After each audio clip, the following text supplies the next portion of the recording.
Hello, my name is Geraldine Romaine. I'm a student at Liberty University, and this is my interview reflection video assignment. For this project, I wanted to explore the helping professions within the educational system. I was able to do this through two different lenses within the New York City public school system, as I interviewed both a building level administrator, Henderson Charles, who is a dean, and a classroom teacher who was also a former para, Stephen LeBlanc. Through this assignment, I was able to gain a holistic view of how behavioral systems operate as it pertains to children in the learning environment. Henderson is the dean of 147K Middle School, which provides support to students with special needs in Bushwick, New York. He holds a bachelor's in sociology and education, a master's in childhood and special education, and he is now pursuing a doctorate in educational technology. His background in sociology and special education allows him to handle middle school behavior through systems and strategies where support is provided to students in crises. Stephen LeBlanc is a high school social studies teacher at James Madison High School in Brooklyn and a former paraprofessional of 4 years. He earned a bachelor's and a master's degree in adolescent education and social studies. He mentioned that the path he took in his career wasn't direct, but it was foundational to the skills he would use today at work. We then discussed their job duties. Henderson's job duties as a middle school dean includes the responsibility of managing the overall behavior of the children he works with, coordinating school trips, handling student accidents, and providing constant updates to the families of his students. He works alongside teachers, helping them implement behavior support system, and he often steps into classrooms to help teachers design internal behavior structures that would serve as guides throughout the year. A big aspect of Henderson's job is to assist struggling students during times of crises. Mr. Charles' specific criteria for a crisis intervention is strictly called in when a student's behavior escalates to yelling, screaming, throwing objects, or posing an immediate danger to themselves or to others in the classroom. Mr. Charles's vital insight that a behavior crisis is almost always onset by deeper physiological events or external life circumstances is pivotal and important to the child's well-being within that environment. As he mentioned, it isn't just a bad kid, that is a kid experiencing an overwhelming internal or external event.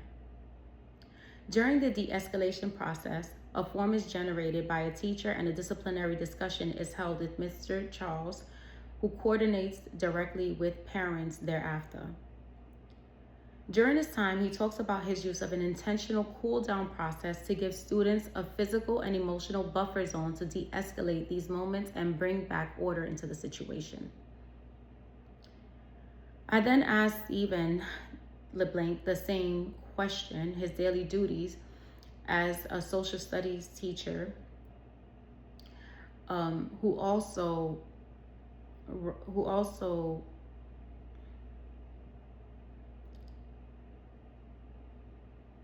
runs two different programs for track practices and leading the UN Model Program, where students get to represent different countries of the world.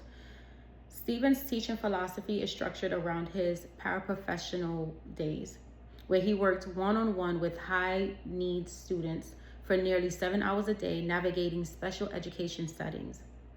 In order to work in these school environments, he had to complete mandatory city fingerprinting and state welfare workshops, including school violence prevention, child abuse identification, mandated reporter training, and the Dignity for All Students Act workshops, to name a few. I asked about the fulfillments and challenges of this work. Mr. Charles reported that he focuses heavily on the macro level child development. He finds fulfillment in watching children learn to successfully acclimate to society through professional support. He loves hearing about their daily lives, learning something brand new from them every day, and working with a staff that shares a unified effort and vision for children to succeed. Stephen finds fulfillment in the micro level of human connection. He loves the shattering biases that often occurs when students show up and want to learn despite their grades. Mr. Charles then spoke about some of the challenges that he experienced as a dean, one of which being the emotional unpredictability of the dean's office. As he mentions, you never know what type of day or emotional state you're walking into. Furthermore, there's an exhaustion with dealing with the same recurring students over and over again, which tests your professional stamina. So he speaks of keeping up with patience. Stephen spoke of his difficulty in progressing in the field as a para. Although he mentions the value that it brings into his career, he also talks about being pigeonholed to one job because of his good performance. As he was told that he's too good at his job to move forward. He also noted issues with detachment that occurs between student and paraprofessional or teacher when it's time to move on to the next grade or to switch students out, which often happens. Like Henderson, Stephen has also experienced an array of classroom events, these ranging from crisis to behavioral meltdowns.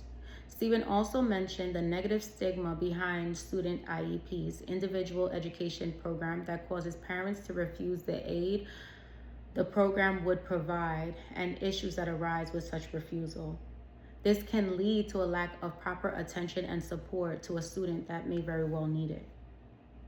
To stay sharp, both professionals place an immense value on continuous learning. Henderson continuously seeks out professional development classes and courses and growth opportunities.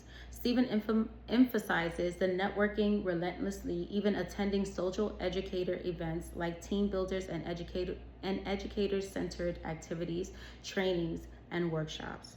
These events help professionals with the field exchange strategies, and builds community with fellow educators.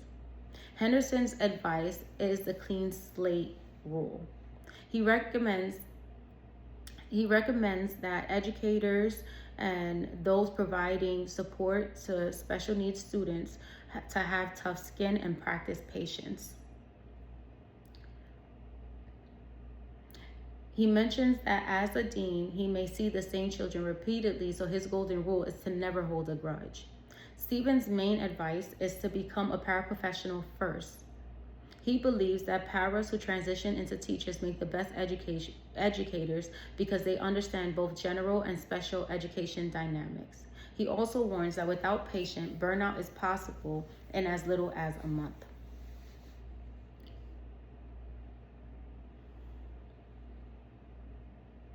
Through this assignment, I learned that there are many factors that are responsible for different behaviors within the educational system and environment.